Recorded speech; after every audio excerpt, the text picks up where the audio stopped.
জয় হিন্দ বন্ধু বান্ধৱীসকল, কি খবৰ? আশা কৰোঁ আপোনালোক সকলোৰে ভালে। আপোনালোকৰ পৰা বহুতে আগতে কমেণ্ট আহিছিল যে কি কিতাপ পঢ়িব লাগে, আৰু এতিয়া চাওঁতে এনেকুৱা পৰ্যায় পাইছে যে জুলাই মাহত যিহেতু এডমিট কাৰ্ড দিম বুলি কৈছে, আৰু তাৰ আগতে যিহেতু আপোনালোকে প্ৰেক্টিছ কৰি আছে সকলোৱে, ৰিটেন এক্সামেই হওক বা ফিজিকেলৰ কাৰণে বহুতে এতিয়া প্ৰেক্টিছ কৰি আছে আৰু কষ্ট কৰি আছে। সেইকাৰণে আপোনালোকে এতিয়া কি কিতাপ পঢ়িব, বেছিকৈ কি কিতাপ ফ'ল' কৰিব, কাৰণ আপোনালোকৰ মাজৰ পৰা বহুতে হয়তো এতিয়া গম পাইছেগৈ যে ফিজিকেলত পাছ কৰিব পাৰিম নে নোৱাৰিম, কাৰণ তেওঁ জাম্পত এক্সেলেণ্ট আহিছে নে নাই হোৱা, বা ৰানিঙত কিমান টাইমত সোমাইছে, এইটো আপুনি হয়তো এতিয়া বৰ্তমান গম পাইছেগৈ যে মই ইমান নম্বৰ পাব পাৰিম। এনেকৈও মানে 2-1 নম্বৰ কম বেছ হৈ যাব পাৰে, কিন্তু ইমান নম্বৰ পাব পাৰিম বুলি আপুনি হয়তো নিজে গম পাব পাৰিছেগৈ। আৰু আজি যিহেতু আপুনি ৰিটেন এক্সামৰ কাৰণে প্ৰিপেৰেশ্যন কৰিব লাগিব, আৰু কি কিতাপ পঢ়িব এইটো আপোনালোকক আজি মই ক'ম। কাৰণ কি কিতাপ পঢ়িব, এখন কিতাপৰ পৰা হয়তো আপুনি পঢ়ি গোটেইখিনি শেষ কৰিব নোৱাৰে, আৰু নাথাকে এখন কিতাপৰ পৰা, চব বেলেগ পাৰ্টকৈ আছে যিহেতু, আৰু কেইবাটাও চিলেবাছটো যিহেতু যথেষ্টখিনি ডাঙৰ আছে, আৰু কি কিতাপ পঢ়িব।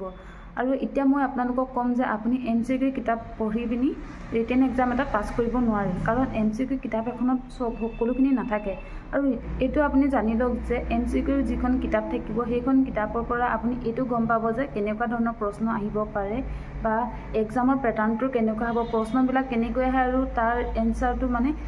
যিহেতু 4টা অপশ্যন থাকিব, সেই অপশ্যনকেইটা মানে কেনেকুৱা ধৰণৰ আহিব সেইটো আপুনি অলপ গম পাব পাৰিব।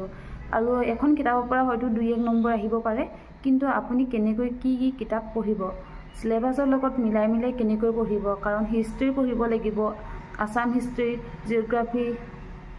পলিটি, এনেকৈ বহুতখিনি পঢ়িব লাগে, আৰু মেথছৰো পঢ়িব লাগে। আৰু এইখিনিতে জনাওঁ যে আপুনি যদি মেথছৰ কিবা নজনা প্ৰশ্ন আছে, বা মেথছৰ যদি অলপ দুৰ্বল হৈ আছে, তেনেহ'লে আপুনি মোৰ ভিডিঅ'বিলাক চাব পাৰে। মই মেথছৰ কেইবাটাও টপিকৰ ওপৰত দিছোঁ বৰ্তমান ভিডিঅ', আৰু পিছলৈ দি থাকিম। এক্সামলৈকে মই গোটেইখিনি দি শেষ কৰিম বুলি ভাবিছোঁ, তাৰ আগতেই দি শেষ কৰিম। আৰু আপুনি যদি চোৱা নাই চাবগৈ, আৰু মই ডেছক্ৰিপশ্যনত তাৰ লিংকসমূহ দি দিম, আপোনালোকে গৈ পিনি চাই ল'বগৈ। আৰু এটা কথা কওঁ যে আপুনি যদি মেথছৰ কি টপিক লাগে মোক দিব কমেণ্টত, মই দি আছোঁ আপোনালোকক কমেণ্টবিলাক চাই প্ৰশ্নবিলাক বনাইছোঁ যে কোনটো টপিকৰ পৰা দিলে ভাল হ'ব, এনেকৈ বাছি অলপ দিছোঁ, আৰু দি থাকিম। কিন্তু আপুনি ভিডিঅ'টো চাবৰ লগতে বন্ধুবৰ্গলৈ শ্বেয়াৰ কৰিব। এতিয়া আহিছোঁ জিকেত আপুনি কি পঢ়িব, কাৰণ আপুনি জিকেটো এটা বহুতেই মানে টান বুলি ক'ব পাৰি। এনেই দেখাত ইজি যেন লাগে, কিন্তু জিকেটোৱে আটাইতকৈ বেছি টান বুলি ভাবোঁ, কাৰণ জিকেটো য'ৰ পৰা আহি যায়, আপুনি হয়তো নোৱাৰিবও পাৰে, বা ইমানখিনি মনত ৰখা সম্ভৱো নহয়, কিন্তু আৰু কিতাপো যিহেতু বহুত কেইখন লাগি যায়, সেইকাৰণে আপুনি জিকে এটা কথা ক'ব পাৰি যে জিকে আপুনি 6ৰ পৰা 10লৈ যিখিনি সমাজ বিজ্ঞান মানে ছ'চিয়েল ছায়েন্সৰ কিতাপ আছে, সেইখিনি আপুনি গোটেইখিনি গোটাই লৈ পঢ়িব। এইটো তাৰ পৰা এটাই লাভ হ'ব, সেই কিতাপকেইখনত হিষ্ট্ৰীখিনি বহুত ধুনীয়াকৈ আছে, হিষ্ট্ৰীখিনি ধুনীয়াকৈ আপুনি পাই যাব, লগতে আৰু গোটেইখিনি পাৰ্টকৈ আছে, অৰ্থনীতিও আছে, আৰু ভূগোলৰো আছে। তেনেকৈ আপুনি এইখিনি আনি পঢ়িব এবাৰ, চাবচোন, তাৰ পৰাই বেছিকৈ অহা দেখা যায়। আগৰ প্ৰশ্নবিলাকো মিলাব যে, আৰু তাত যিহেতু অলপ সৰুকৈ দিয়া থাকিলে, আপুনি যদি এটা প্ৰশ্ন পাই যায় যে পলাচী যুদ্ধ কিমান চনত হৈছিল, সেইটো যদি আপুনি পাই যায়, তেতিয়া আপুনি এইটো প্ৰশ্ন সেইখন কিতাপত অকল পলাচী যুদ্ধ কিমান চনত হৈছিল সেইটোৱে থাকিব পাৰে, আৰু কাৰ মাজত হৈছিল সেইটো নাথাকিবও পাৰে। আপুনি তেতিয়া অকণমান কষ্ট কৰিব লাগিব যে কি কৰিব, পলাচী যুদ্ধ কাৰ মাজত হৈছিল, কেতিয়া হৈছিল, ক'ত হৈছিল, এই গোটেইখিনি আপুনি মোবাইলত গুগলৰ পৰাই চাই হওক, বা কিতাপৰ পৰাই চাই হওক, বা বেলেগক সুধি হ'লেই গোটেইখিনি আপুনি লিখি ল'ব লাগিব, নোট কৰিব লাগিব। ঠিক তেনেকৈ আপুনি চাব যে ক্লাছ 6ৰ পৰা ক্লাছ 10লৈকে যিখিনি সমাজ বিজ্ঞানৰ কিতাপ আছে, ক্লাছ 8ৰ পৰা 10লৈ তাত 3টাকৈ পাৰ্ট আছে, আৰু তাত গোটেইকেইটা বেলেগকৈ আছে, যে ৰাজনীতিও বেলেগকৈ আছে, ভূগোলৰো বেলেগকৈ আছে, আৰু হিষ্ট্ৰীৰো বেলেগকৈ আছে, বেলেগ পাৰ্টকৈ আছে। এই গোটেইখিনি আপুনি গোটাই লৈ পঢ়িব, আৰু আপুনি বহুত মানে এইখিনি কিতাপ পঢ়োঁতে বহুত টাইম লাগিব বুলি নাভাবিব। আপুনি সেইখিনি এদিনতে বা 2 দিনৰ ভিতৰত আপুনি 2-3খন কিতাপ পঢ়ি দিব পাৰিব। মানে যদি ভালকৈ চাই আপুনি এদিনতে পঢ়িব পাৰে, আৰু সেইটো মানে এনেকুৱা হ'ব যে আপুনি সমাজ বিজ্ঞানৰ কিতাপখন ল'লে সেইখিনি গোটেইখিনি পঢ়িলে যে অকল সেইকেইটাই আহিব এইটো নহয়, সেইটো আপুনি জাষ্ট কেনেকুৱা হিষ্ট্ৰীত কি কি আছে সেইটো গম পাব আৰু সেইখিনি গম পাই আপুনি তাৰ পৰা আপুনি নিজে বহলকৈ অলপ য'ৰ পৰা হ'লেও বিচাৰি মেলি সেইখিনি আপুনি ধুনীয়াকৈ লিখি ল'ব লাগিব। মই এতিয়া যেনেকৈ কৈ গ'লোঁ পলাচী যুদ্ধটোৰ বিষয়ে পাব, কিমান চনত হৈছিল সেইটো পাব, কিন্তু বাকীখিনি আপুনি নিজে বিচাৰিব লাগিব যে কাৰ কাৰ মাজত হৈছিল, কিমান চনত হৈছিল, ক'ত হৈছিল, এইবিলাক মানে আপুনি নিজে গোটাই ল'ব লাগিব। তেনেকৈ আপুনি পঢ়িব লাগিব। আৰু আছে কোনজন কবিক কি বুলি জনা যায়, এনেকুৱা ধৰণৰ প্ৰশ্নবিলাক যিহেতু আহে আৰু সেইবিলাক আপুনি ক'ত পাব যে যিখিনি অসমীয়া কিতাপ আছে ক্লাছ 6ৰ পৰা ক্লাছ 10লৈ, 6ৰ পৰা নল'লেও হ'ব, ক্লাছ 8ৰ পৰা ক্লাছ 10লৈ যিখিনি অসমীয়া কিতাপ আছে সেই অসমীয়া কিতাপখিনি আপুনি এবাৰ চাব পাৰে।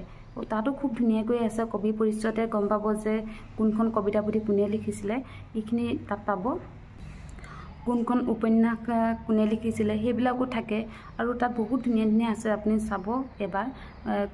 এইটো আপুনি প্ৰথমতে মানে দোকানত কিতাপ কিনাৰ আগতে এইটো প্ৰথমে চাব যে ক্লাছ 6ৰ পৰা ক্লাছ 10ত যিখন সমাজ বিজ্ঞানৰ কিতাপ আছে সেইখন ল'ব আৰু ক্লাছ 7 বা 8ৰ পৰা ক্লাছ 10লৈ যিখিনি অসমীয়া কিতাপ আছে অসমীয়া কিতাপখিনি আপুনি প্ৰথমতে গোটাই লওক আৰু তাৰ পৰা আপুনি বহুত ধুনীয়াকৈ প্ৰশ্ন পাব। জিকে বুলি কৈছোঁ, এইখিনি জিকেখিনি পাব আৰু তাত ধুনীয়াকৈ আপুনি সেইখিনি যদি গুৰুত্ব দি অলপ পঢ়ে আৰু তাৰ পৰা বহুতখিনি কথা আপুনি জানিব পাৰিব। ভূগোলখনো চাব পাৰে, ক্লাছ 9-10ৰ ভূগোলখনো অলপ চাব পাৰে, সেই তাৰ পৰা আপুনি বহুতখিনি পাব। যিহেতু মই আপোনাক এইটো কথাই ক'ব বিচাৰিছোঁ যে আপুনি MCQ কিতাপকেইখন চায়ে আপুনি এক্সামত পাছ কৰাটো ইমান সহজ নহয় আৰু মেথছৰখিনিৰ কাৰণে ময়ো যিমান পাৰোঁ দিছোঁ আৰু বেলেগৰ পৰা ভিডিঅ' অলপ চাব যে আৰু নিজেও অলপ চাব যে কেনেকৈ কৰিলে অলপ সহজ হয় বা কেনেকৈ কৰিলে সোনকালে কৰিব পাৰে। মেথছৰ এইটো নহয় যে এটা অংক কৰোঁতে বহুত টাইম পঠিয়াই দিব লাগিব, এইটো নহয়, কাৰণ তাতো এইবিলাক জিকেটোত যিমান নম্বৰ থাকিব মেথছৰো সিমান নম্বৰেই থাকিব। গতিকে আপুনি তাত বহুত টাইম নষ্ট কৰিলে নহ'ব আৰু সেইটো আপুনি কেনেকৈ 1-1.5 মিনিটৰ ভিতৰতে মেথছৰ এটা এনচাৰ উলিয়াব পাৰে সেইটো আপুনি মানে নিজে কষ্ট কৰিব লাগিব। তাৰ বাবে আপুনি প্ৰেক্টিচ কৰিব লাগিব আৰু মোৰো ভিডিঅ'বিলাক অলপ চাব। মেথছৰখিনি মই বহুতখিনি দিছোঁ এতিয়ালৈকে আৰু দি থাকিম আৰু ৰিজনিঙো দিছোঁ, জিকেও যদি লাগে ক'ব, জিকেও দিবলৈ চেষ্টা কৰিম। আৰু এটা বস্তু চাব, আপুনি প্ৰথমতে কলেজ ক'ত স্থাপন কৰা হৈছিল, কিমান চনত কোনে স্থাপন কৰিছিল আৰু আটাইতকৈ ডাঙৰ বিশ্ববিদ্যালয়খনৰ নাম কি, বা ৰাষ্ট্ৰীয় উদ্যানৰ বিষয়ে, দলং কেইখনৰ বিষয়ে, কলেজসমূহৰ বিষয়ে আৰু আমাৰ যি তেল শোধনাগাৰ আছে অসমৰ, এই তেল শোধনাগাৰসমূহৰ বিষয়ে এইবিলাক সকলোখিনি পঢ়িব। দলংখিনি যে এনেকৈ এখন দলং 2খন জিলা সংযোগ কৰা আছে এইবিলাক আপুনি ভালকৈ পঢ়িব। কোনখন দলং কোনখন জিলাৰ লগত সংযোগ কৰা আছে, কিমান চনত আছিলে, কোনে উদ্বোধন কৰিছিলে, এইখিনি আপুনি চাব লাগিব। আৰু তেনেকৈ ৰাষ্ট্ৰীয় উদ্যান কেইখনো চাব পাৰে যে কিমান চনত এষ্টাব্লিছ হৈছিল আৰু কোন জিলাত আছে, সেইবিলাক আপুনি চাব। বহুত মানে এইটো নাভাবিব যে বহুত টান আৰু কিছুমানে কৈছে যে জিকেখিনি মোৰ মনত নজনে কমেণ্ট কৰি কৈছিলে যে জিকেখিনি মই নোৱাৰোঁ, জিকে মোৰ মনত নৰয়, এইটো কথা কৈছিলে। কিয় মনত নৰব, ইমানো টান নহয় যে মই আপোনাক এইটোৱে শিকাইছোঁ যে টিপছ দিছোঁ কেনেকৈ আপুনি মনত ৰাখিব। প্ৰথমতে ৰাষ্ট্ৰীয় উদ্যানখিনিৰ বিষয়ে গোটেইখিনি আপুনি খৰচি মাৰি পঢ়ি ল'ব, কোনখন অভয়াৰণ্য কোনখন জিলাত আছে, কোনখন ৰাষ্ট্ৰীয় উদ্যান কোনখন জিলাত আছে, কিমান চনত স্থাপন কৰা হৈছিল, এইবিলাক আপুনি চাব আৰু দলংকেইখনৰ বিষয়ে চাব আৰু তেনেকৈ বহুত টপিক আছে, এই সকলোখিনি আপুনি চাব। আৰু কিতাপৰ কথা যদি ক'বলৈ যাওঁ, কি কিতাপ পঢ়িব বুলি ক'লে আপুনি আছামীয়া বুকখন পঢ়িব পাৰে আৰু সেইখন যদি আপুনি পঢ়িম বুলি ভাবিছে, ল'ম বুলি ভাবিছে এতিয়াই লৈ লওক, বা আৰু বেলেগ কিতাপ আছে বহুতো, কিন্তু আপুনি যদি আছামীয়া বুকখন যদি ল'ম বুলি ভাবিছে বা পঢ়িম বুলি ভাবিছে এক্সামৰ ওচৰলৈ সেইখন কিনিবলৈ নথ'ব, কাৰণ তাত MCQ নাথাকে, লাষ্টলৈ অলপ থাকে, কিন্তু প্ৰথমতে সেইখিনি যিহেতু নাথাকে আপুনি পঢ়িব লাগিব, পঢ়ি পিনি তাৰ পৰা বুজিব লাগিব। গতিকে আপুনি যদি কিনিম বুলি ভাবিছে এতিয়াই কিনক, যদি নিকিনে তেতিয়া সেইটো পিছৰ কথা, যিহেতু সেইখন কিতাপৰ পৰা আপুনি পঢ়িলৈ বুজিব পাৰিব। আৰু MCQ 1-2খন ল'ব লাগে, জানানেখন ল'ব পাৰে আপুনি, তেনেকৈ জানানেখন MCQ নহয় তথাপি সেইখন আপুনি ল'ব পাৰে, খুব ধুনীয়া প্ৰশ্ন আছে তাতো। আৰু যিহেতু যিমান পাৰে মানে লগৰখিনিৰ লগত হ'লেও আলোচনা কৰি অলপ কষ্ট কৰক এতিয়া, আৰু যিখিনি মই যে ক'লোঁ ক্লাছ 9-10ৰ সেইবিলাক কিতাপ লৈ ল'ব। এতিয়া মুঠতে আপোনাৰ পঢ়াৰ টাইম আৰু প্ৰেক্টিছ কৰা টাইম, যিমান পাৰে কষ্ট কৰক, যিমান পাৰে প্ৰেক্টিছ কৰক, মুঠতে এইবাৰ চাকৰিটো ল'ম বুলি ধৰি লওক আৰু এতিয়া আপুনি একো মানে বেলেগ বস্তু বেলেগ বাহিৰা বস্তুলৈ একো মন নেমেলিব যিমান পাৰে অকল নিজক টাইম দিয়ক পঢ়াৰ লগতে লাগি থাকক কিছুমানে কয় মেথছত দুৰ্বল মই কিছুমানে কয় জিকেত দুৰ্বল কিছুমানে কয় ইংলিছত দুৰ্বল সেইটো নহয় আচলতে পঢ়ক বহুত টানকৈ নাহে বা অলপ এটা দুটা টান আহি যাব কিন্তু যদি পঢ়ে সেইটো ইজি হৈ যাব কিন্তু 100ত আপুনি 100টা কৰিব নালাগে কুৱেশ্যন তাৰ ভিতৰতো যদি আপুনি 80টা কৰে তেতিয়া আপুনি 40 মাৰ্কছ পাই যাব সেইটো আপোনাৰ কাৰণে বহুত ধুনীয়া হ'ব আৰু যদি 80টা শুদ্ধ কৰি যদি বাকিখিনি যদি 20 নম্বৰ যেহেতু নিগেটিভ মাৰ্ক নাথাকে সেই 20 নম্বৰতে আপুনি যি মানে কৰিলেও আপুনি যে এইটো হ'ব পাৰে এনেকুৱা ধৰণৰ যদি কিবা থাকে তেতিয়া আপুনি সেইটাটো 1-2 নম্বৰ পাই যাবলৈ আছে আৰু এইখিনিতে কম যে বহুতে সুধিছিলে যে ৰিটেনত কিমান নম্বৰ পালে পাছ কৰিম এইটো কথা কেনেকৈ ক'ব যে কিমান নম্বৰ পালে পাছ কৰিম তথাপিও যে এইটো কথা ক'ব পাৰোঁ আপুনি 40+ যদি নম্বৰ পাই যায় তেনেহ'লে আপুনি ফিজিকেলত পাছ কৰা মানে চাকৰি পোৱা চান্স আছে 40+ পাব লাগিব তাত তলও পালেও চাগে পাছ কৰিব সেইটো ক'ব নোৱাৰোঁ কিন্তু তেনেকৈ পোৱা আছিলে আগতে কিন্তু এতিয়া যেটো ক'ব নোৱাৰি কিন্তু আপুনি এইটো টাৰ্গেট লৈ থাকক যে আপুনি 40+ পাব 45 পাই যাব বা 44 তেনেকৈ যদি পায় তেতিয়াহ'লে আপুনি একদম মানে চাকৰি পোৱাটো কনফাৰ্ম হৈ থাকিব কাৰণ ৰিটেনৰ ওপৰতো বহুত কথা আছে কিছুমানে ফিজিকেলত 33 পায়ো আজিলৈকে চাকৰি পোৱা নাই আৰু কিছুমানে 28-9 পায়ো আজি চাকৰি কৰি আছে সেইটো কাৰণে কৈছোঁ ৰিটেনটোত আপুনি বহুত গুৰুত্ব দি যদি আপোনাৰ ফিজিকেলত আহি আছে বৰ্তমান যে হয় মই জাম্পত এক্সেলেণ্টটো মোৰ পুৰা আহি আছে আৰু যে ৰানিঙতো মই ধুনীয়া নম্বৰত সোমাই আছোঁ মানে ধুনীয়া টাইমত সোমাই আছোঁ এইটো যদি আপোনাৰ লগত হৈ আছে তেনেহ'লে আপুনি পঢ়াত গুৰুত্ব দিয়ক একদম পঢ়াত যিমান পাৰে লাগক